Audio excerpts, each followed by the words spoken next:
No shame in making mistakes.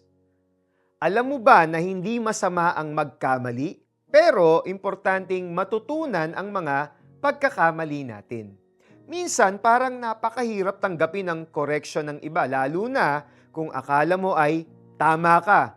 Pero ang totoo, ang pagkakaroon ng bukas na puso para matuto mula sa pagkakamali ay mahalaga para sa personal development natin.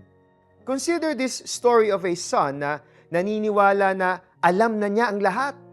Si Mark, isang teenager, ay nagkaroon ng alitan sa parents niya dahil sa kanyang desisyon na hindi mag-college kahit na ito ang pangarap ng mga magulang niya para sa kanya.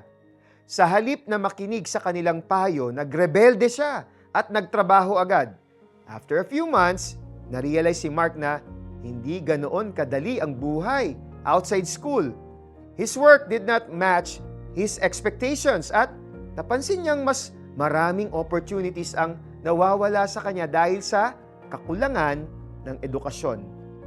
Dito niya naisip na mali siya sa ginawa niyang desisyon. Humingi siya ng tawad sa kanyang mga magulang at nagpasalamat sa kanila sa kanilang guidance. It finally dawned on him na ang kanilang mga correction at payo ay para sa kanyang kabutihan.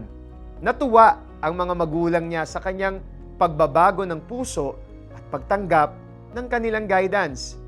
Ayon sa mga Kawikaan 12:1, ang pagtanggap ng turo at disiplinang mula sa Diyos ay nagdudulot ng karunungan.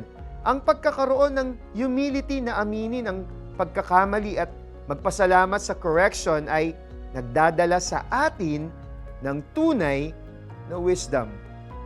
Manalangin po tayo. Lord, salamat sa mga pagkakataon na natututo kami mula sa aming mga pagkakamali.